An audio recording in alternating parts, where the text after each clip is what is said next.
Boa tarde, a graça e a paz do nosso Senhor Jesus Cristo aos irmãos. É a segunda vez que eu estou nesse ciclo de oração. Que bom estar aqui nesse primeiro ciclo de 2026. E que tempo gostoso aqui, meu Deus, que tempo gostoso. Eu vinha no carro, hoje trabalhei desde cedo, que não paro de trabalhar, nem almocei, comi conversando, resolvendo coisa na igreja. Saí eu, Alexandre, Caio, a gente ainda passou noutra igreja que a gente está resolvendo um negócio. Vim para cá dizendo no carro, disse, eu vou chegar mais cedo lá, meia hora. Eu só queria sentar numa cadeira, no ar-condicionado, descansar meia hora. E aí, respondendo as coisas, trabalhando. E aí, Caio disse, ô pai, mas a gente vai chegar mais cedo. Tem um tempo de louvor, tempo de oração. Mas eu, na verdade, pensava, mas eu não vou conseguir descansar a cabeça. Que eu estou cheio, acelerado. O ano começou para mim, né? E aí, mas eu consegui, tão bom, porque tão gostoso. Esse tempo de oração aqui, de joelho, e os movimentos de oração, as oportunidades. Deus está aqui, meus irmãos. Glória ao nome do Senhor Jesus. E eu amo estar nessa igreja. Essa igreja, todo mundo sabe que eu tenho um carinho muito grande por ela.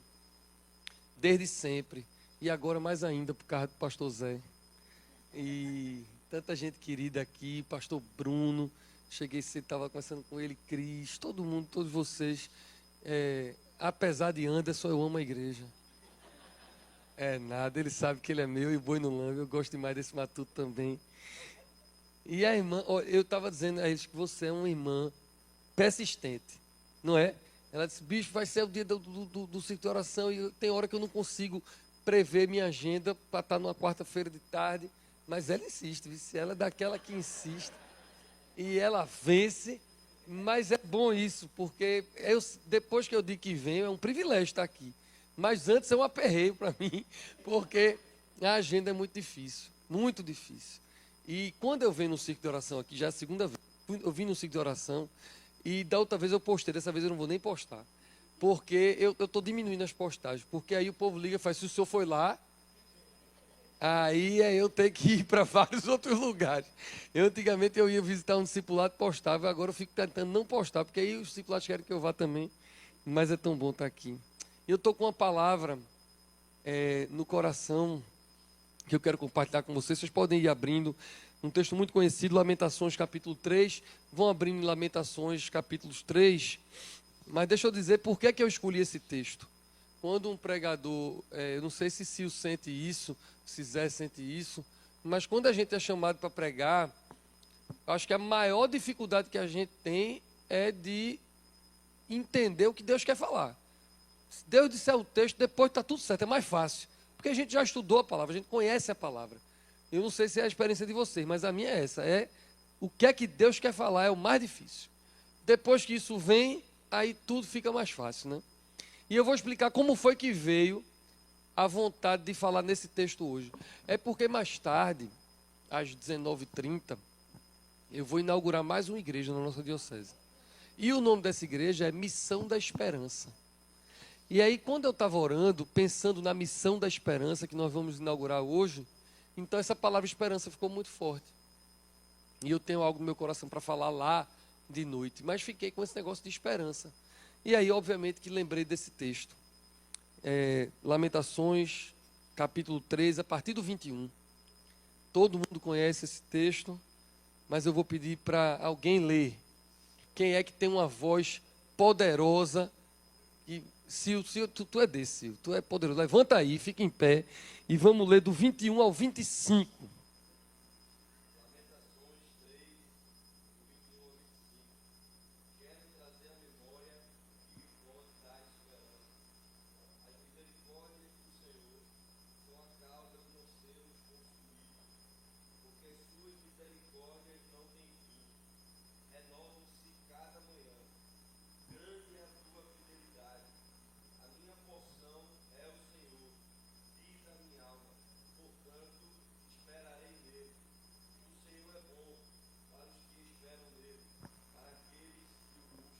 Glória a Deus, essa é a palavra do Senhor, damos graças a Deus. Esse texto é especial, né? Esse texto não tem como não ser especial. Vocês sabem que provavelmente isso foi escrito por Jeremias, a gente chama de Lamentações de Jeremias, e ele profetizou Antes, no livro de Jeremias mesmo, no livro do profeta Jeremias, ele profetizou a queda de Jerusalém, a invasão pela Babilônia, por Nabucodonosor. Jeremias profetizou isso. E isso aconteceu. Lógico, como diz a palavra do profeta, sabia que ia acontecer.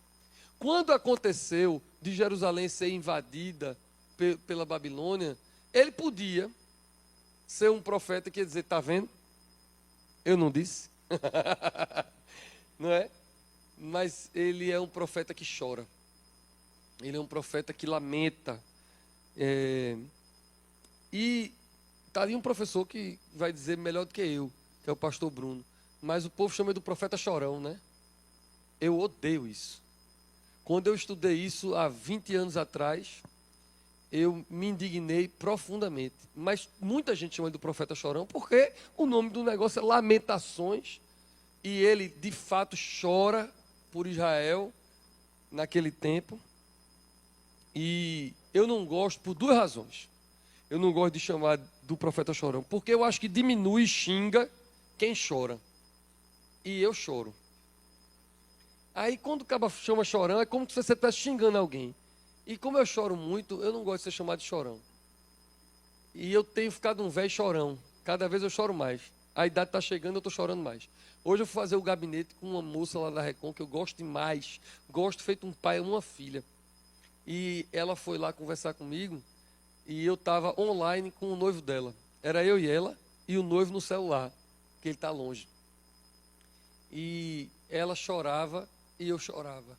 E ela chorava, eu chorava, e o noivo ficava rindo. Dizendo que a gente era dois chorão.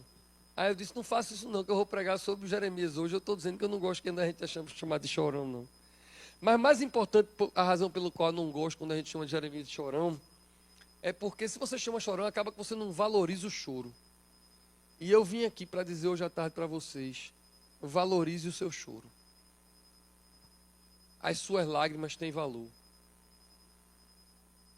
Creia nisso, isso que eu estou dizendo é palavra de Deus para alguém aqui. Eu tenho 3 palavras de Deus hoje aqui, eu não sei para quem é. Pode ser para 3 pessoas ou pode ser para mais gente, mas eu tenho 3 palavras de Deus aqui. E uma delas é essa. Está aqui bem anotada. Eu peguei uma caneta ali que papai começou a falar comigo na hora que eu cheguei. Aí eu não vou nem falar o que eu preparei. Eu vou falar só o que papai mandou eu falar. E a primeira coisa é valorize o seu choro. Eu vou contar a história, porque vocês não vão saber quem é mesmo a irmã. A irmã estava lá comigo hoje, e a gente estava chorando, mas eu vou dizer por que a gente estava chorando. Porque ela passou por um problema. Não é nada de muito grave, mas é grave. E ela começou a chorar. E aí eu chorei porque ela chorou. Mas assim, eu tinha uma solução para o problema dela bem fácil. Aí eu disse a ela, ô minha irmã, eu vou te dar a solução para o teu problema muito fácil. Mas antes que eu dê, deixa eu dizer um negócio para você. O fato de eu ter a solução para o teu problema e o fato de eu achar que o teu problema é fácil de resolver, não significa dizer que eu não estou valorizando o seu choro. E eu acho que é por isso que eu chorei. Porque só sabe quem está passando. Quem está chorando, a outra pessoa pode achar uma besteira.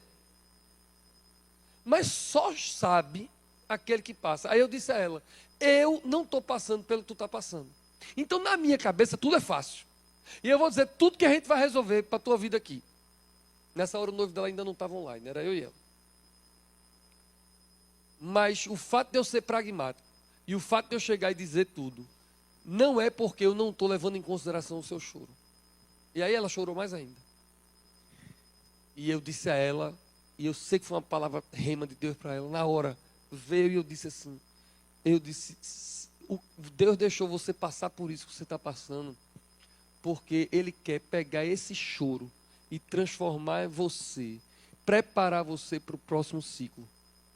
Deus não desperdiça as nossas lágrimas, meus irmãos.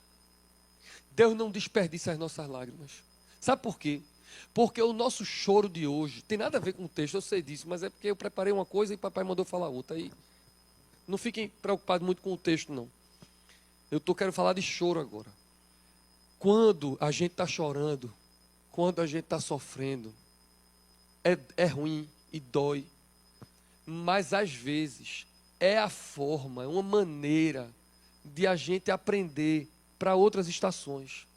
E eu disse a ela assim, eu disse, se não fosse desse jeito, sofrendo isso e chorando isso, tu ia aprender quando a levar porrada? E ela ficou olhando para mim. Se não fosse essa traição, se não fosse essa perseguição, se não fosse isso que fizeram contra você, você ia ser para sempre aquela menina que todo mundo toca e você chora. E você hoje está chorando para ganhar um lombo mais grosso. E está ganhando um lombo mais grosso porque Deus vai lhe levar para lugares que você vai precisar ser mais forte. E eu não sei se isso é para você, isso é para ela. Mas quando eu estava dizendo isso para ela, eu disse, e ao mesmo tempo isso veio na minha cabeça, os nossos choros e as nossas lágrimas, Deus não as desperdiça. O Espírito Santo beija as nossas lágrimas e a gente nelas se fortalece para outros ciclos, para outras estações. E a gente vai amadurecendo enquanto cristão. Eu não sei se isso é uma realidade em todo canto, irmã. Mas eu gostava muito de circo de oração, novinho. Eu sou feito Davi. Então essas músicas eu gosto, tudinho. Aliás, da outra vez que eu vim aqui, a gente cantou um, não foi? Mas, eu não sei se o erro foi dos meus líderes, ou meu, ou dos dois. Mas eu acho que eu passei muito tempo, quando eu era da idade de Caio, e mais velho um pouquinho, me achando um super-homem espiritual. Eu achava que eu não tinha direito de chorar, que eu não tinha direito de sofrer, que eu não tinha direito, porque se Deus era comigo, eu tinha vitória certa.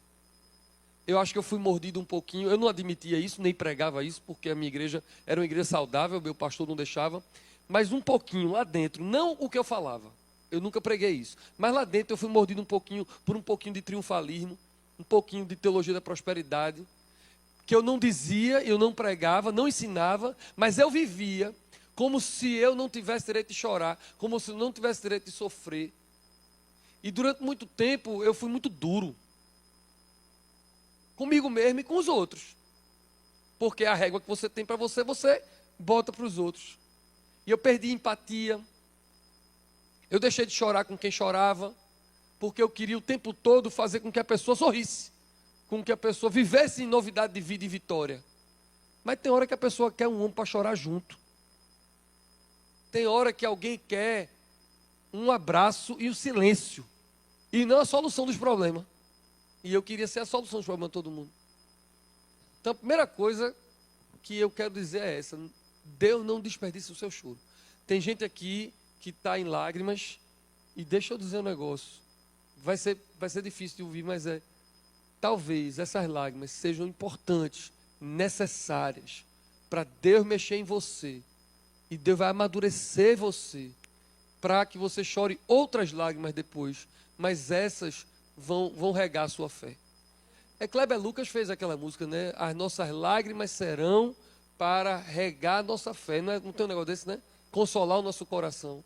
Eu creio nesse negócio. Amém? Bom, como eu não vou mais seguir o que está aqui, o que é que eu faço agora? Eu sei para onde eu vou, eu tenho 3. As 3 estão anotadas. Mas é porque eu não posso chegar para a segunda de cara assim, eu tenho que pelo menos dar um. Esse texto é sobre saber viver. Saber viver olhando para trás direito. Quero trazer à memória aquilo que me traz esperança. Tem gente que só olha para o passado para lembrar de coisa ruim e triste. Tem gente que só olha para o passado para lembrar dos traumas que viveu, das rejeições, das violências, dos abusos, dos fracassos. Quando José, que foi vendido pelos seus irmãos, todo mundo conhece isso aqui, eu não preciso contar essa história.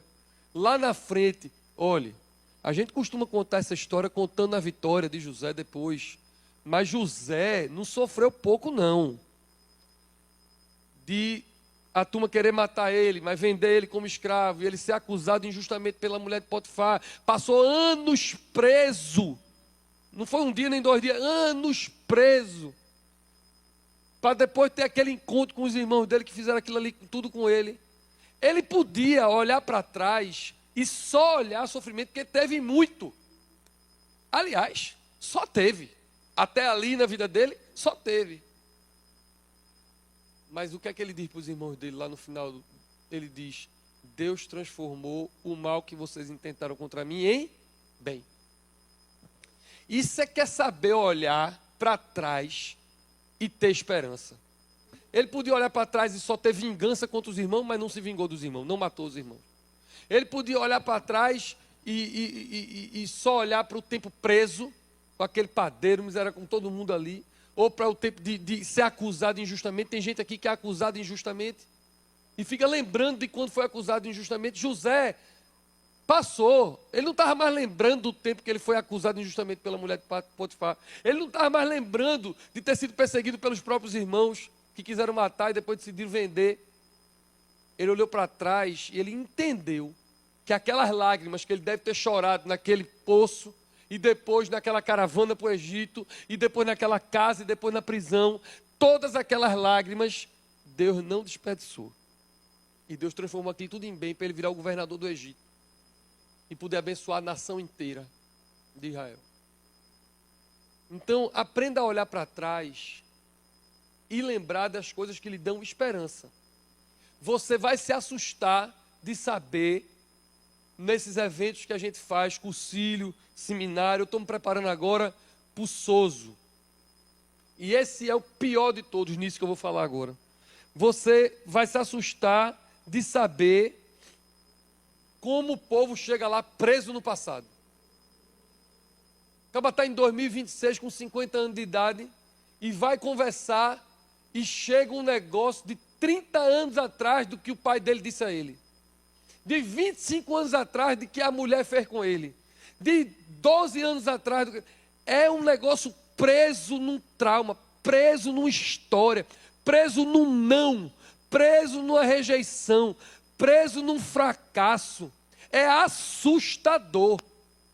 É tão assustador que hoje a gente abriu inscrição para esse SOSO. São 90 vagas. E em 5 minutos não tinha mais vaga. Porque o povo procura, porque sabe que vai ali, de repente, ter um milagre, move as águas de um anjo que chega, alguma coisa para resolver. E não tem muita mágica. Chega lá, a gente ora, a gente busca o Senhor, a gente faz de tudo. Mas o princípio é chegar lá e dizer: meu irmão, o passado tem que ficar para trás. Se não perdoar, não tem como viver para frente. Se não liberar perdão, se não pedir perdão, se não botar o passado no passado, e o passado só agora valer para lhe dar esperança, não tem presente e não tem futuro. É assustador como as pessoas estão presas no passado. Então esse texto de Jeremias, quero trazer à memória aquilo que me traz esperança. Não é só uma poesia bonita. É Deus dizendo assim para mim e para você: a dor que você sente hoje, de algo que aconteceu você no passado, você precisa ressignificar ela, você precisa redimir ela. Vamos redimir as nossas dores. Vamos redimir o mal que foi feito. Eu não estou dizendo que não foi feito mal contra você. Eu não estou dizendo que você não sofreu. Eu estou dizendo que a gente precisa redimir isso. Ressignificar isso.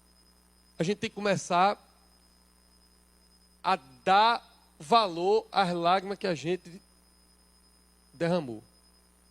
Amém? Glória a Deus. Redima o seu passado. Agora vem a segunda palavra, que não tem nada a ver com isso. Eu estava tentando ver se eu fazia um link, mas não tem. Quando eu cheguei, eu estava orando, e a gente diz que quer ser igual a Jesus, né? A gente diz, né? Amém? Pelo amor de Deus, me ajuda aqui. Bruno, quando foi orar, mandou a gente ficar em pé para ninguém dormir. Eu não durma, não. A gente diz que quer ser parecido com Jesus, amém? Está claro que Jesus é misericordioso, né? O texto diz que as suas misericórdias não têm fim, renovam-se cada manhã. Grande é a sua fidelidade. Aqueles que o esperam. A gente quer ser igual a um Deus que apaga o passado, tudo ele faz novo. Não é assim? As coisas velhas ficam para trás, Paulo diz aos Coríntios, e tudo se faz novo. Isso é o Deus que a gente crê. E a gente quer ser igual a Ele. É um Deus cujas misericórdias se renovam cada manhã. E a gente quer ser igual a Ele. Mas a gente é um bando de crente que não tem misericórdia. A gente não tem misericórdia nem com a gente, nem com os outros. Isso foi um negócio que me pegou agora ali. Eu peguei uma caneta na hora para escrever. Olhe, meus irmãos, Deus queira que isso não seja para ninguém. Embora eu seja, pelo menos para uma pessoa vai. Pare de ser dono da verdade. Pare de ficar olhando para o passado e acusando alguém. Porque Deus não faz isso. Por que a gente vai fazer isso? Ah, pastor, mas ele fez isso. Ele fez. Tem duas opções. Ou perdoa ou morre. Viver guardando essa mágoa. Viver guardando essa dor e essa acusação no seu coração. Por essa pessoa do passado. Além de lhe matar agora, porque você não é pleno e não é feliz. Você não é igual a Jesus. Porque Ele é misericordioso. Eu gosto de ser crente, eu sou crente há muitos anos. Mas eu não gosto daquele crente que não é doce. Que não é amável. Porque Jesus é doce e amável e é misericordioso. Ele bota o passado para trás e dá novos começos. E a gente, às vezes, é muito chato. Ah, mas aquele irmão pecou. Não venha com heresia aqui para dizer que você não peca. Ah, não, mas eu peco besteira. O irmão pecou coisas morais. Aí eu digo, tu vai botar na balança mesmo, dizendo que ele é mais pecador do que tu? É essa a espiritualidade que você vai viver? Só porque você é pecador em outras áreas, você vai desprezar no seu coração aquele que pecou na área sexual, ou aquele que pecou e foi diretamente com você? Não, irmão, vamos ser mais misericordiosos. Vamos ser mais amorosos. Vamos deixar encarnar essa palavra que as coisas velhas ficam para trás, tudo fica novo. Vamos dar esperança às pessoas. Não podemos ser uma igreja, não podemos ser crentes diferentes de Jesus, que era misericordioso, e a gente não é. Jesus olhou para um cara na coletoria, publicano, corrupto. Não foi depois que ele tinha largado, não. Não foi depois que ele tinha se convertido. Não foi depois que ele tinha se rendido. Não foi depois que ele tinha feito concílio. Nada disso. Ele estava na coletoria. Mas Jesus olhou para ele com olhos de misericórdia e disse, vem e me segue. E a gente, um cara que fez concílio, uma mulher que fez concílio, que é pecadora mesmo, que está muito longe ainda, que não aprendeu ainda, que continua nos mesmos erros, a gente está vetando. A gente não está convidando para vir. A gente não dá lugar na mesa. E vocês sabem, quer dizer, se vocês não sabem, vocês não são obrigados a saber não. Então deixa eu dizer. Eu não sou daqueles que fica passando a mão na cabeça não. Para mim pecado é pecado. E pecado está errado. E eu prego contra o pecado e eu quero que a pessoa confesse e se arrependa. Eu não estou pregando hipergraça, não estou dizendo que você pode viver de todo jeito, de jeito nenhum, você tem que viver igual a Jesus. Mas viver igual a Jesus não é só ter uma vida casta sexualmente não, viu? Viver igual a Jesus é ser misericordioso igual a Jesus.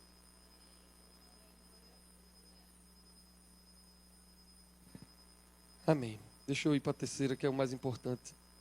Deixa eu olhar para frente.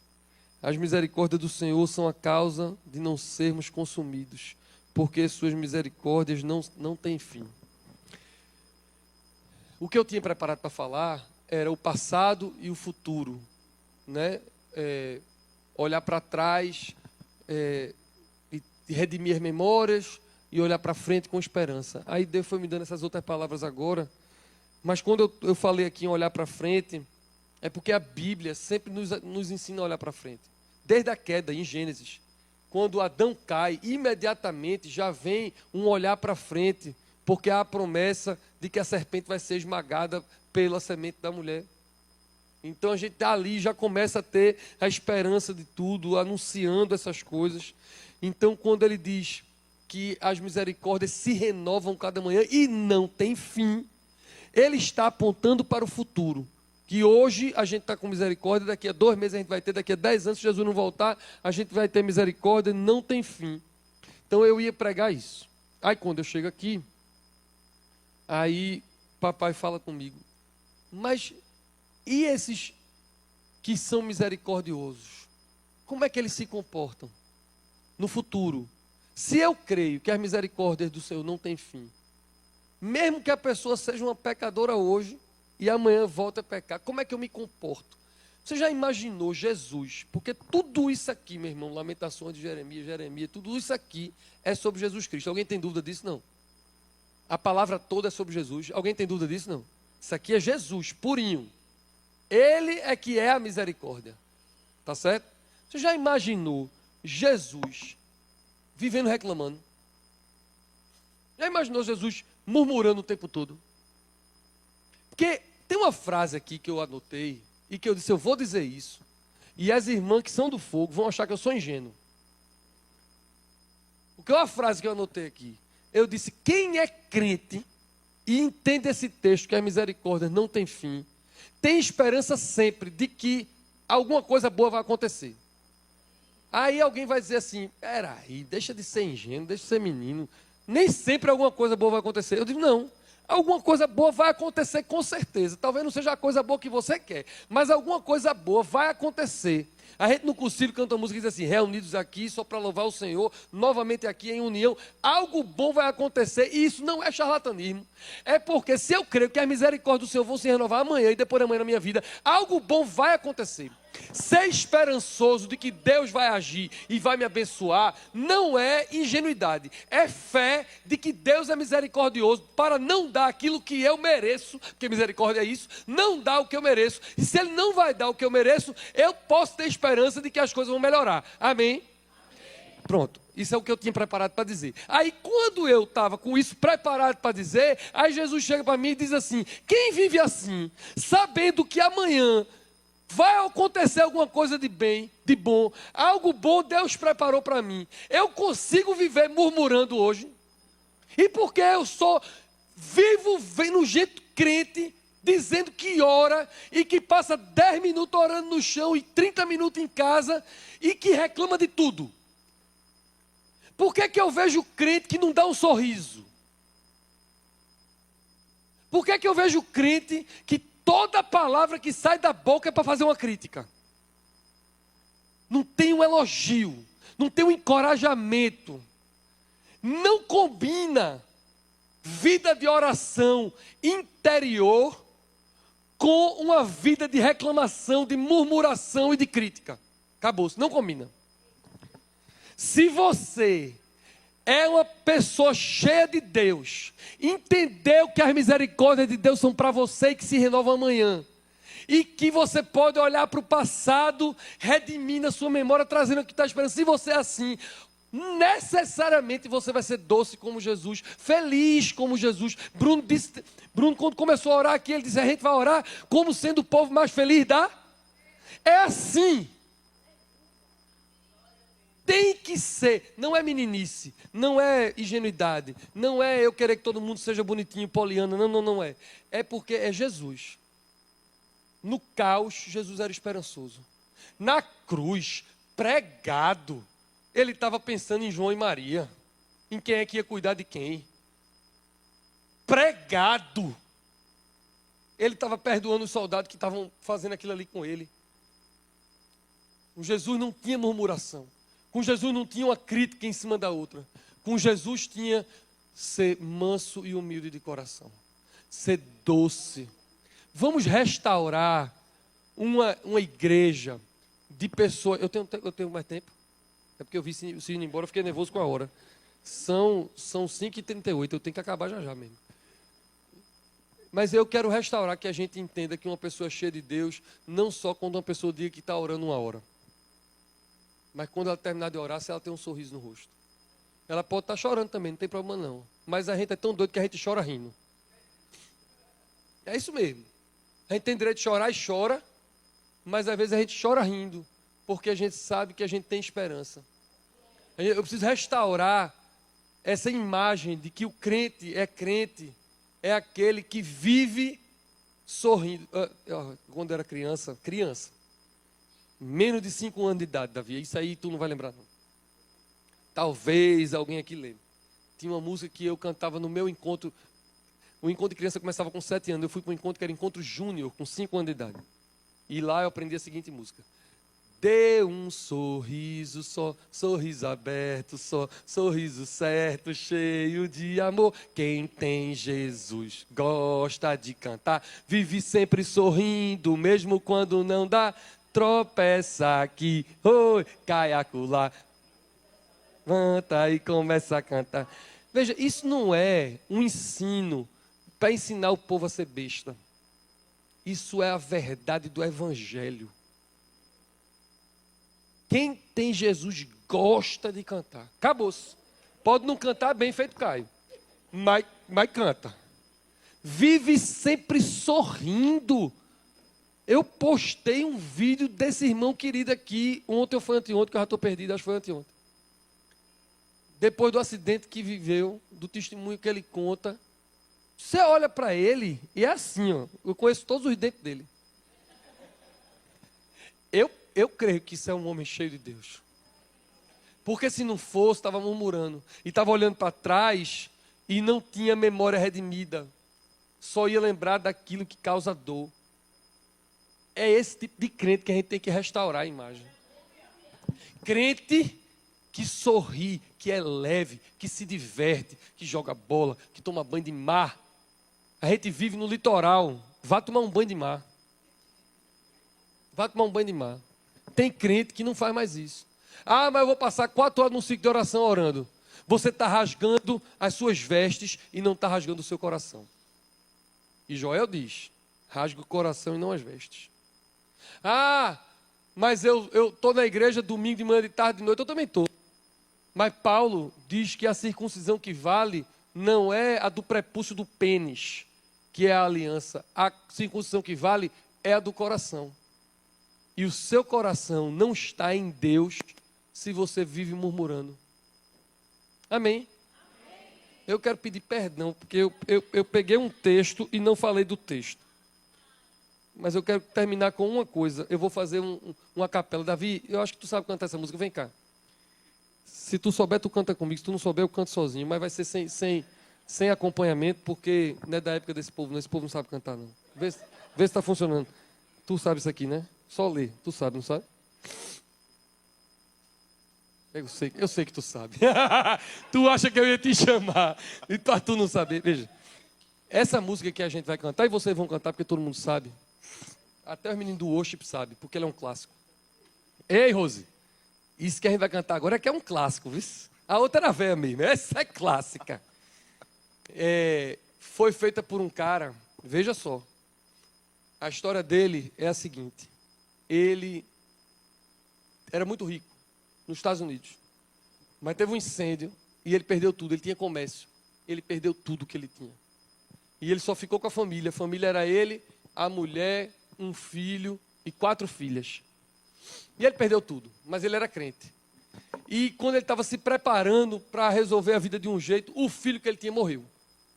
Aí ficou ele, a mulher e 4 filhas. Aí ele pegou a mulher e as 4 filhas, botou num navio, porque a gente está falando de muitos anos atrás, botou num navio para ir para a Inglaterra. Para se encontrar com um evangelista bem conhecido, Moody. E quando as filhas e a mulher foram, o navio naufragou. E a mulher conseguiu se salvar, sem as filhas. Naquela época não tinha celular, não tinha telefone, ele manda um telegrama, ela manda, quando ela foi resgatada e chegou na Inglaterra, manda um telegrama para ele em Chicago. Ele morava em Chicago.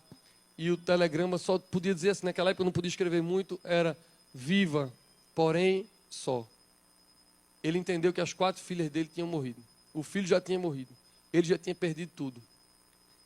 Mas esse cabo era um cabo cheio do Espírito Santo. E aí ele compôs essa canção. Agora, é difícil cantar essa canção sabendo que ele escreveu ela nessa circunstância. Esse é o tipo de crente que eu quero ser. É o tipo de gente cheia do Espírito que eu quero ser. Que olha para trás, redime o passado, ainda que o passado seja de tanta dor. de perder as filhas e o filho, perder tudo que tinha. Olha para frente, sabendo que tem misericórdia, tem céu, tem eternidade, sem lágrimas. Amém? Tua voz é mais bonita que a minha, tu começa, eu vou com tudo. Vai. Eu estou chorando e gripado, vem. Se paz a mais doce me deres gozar,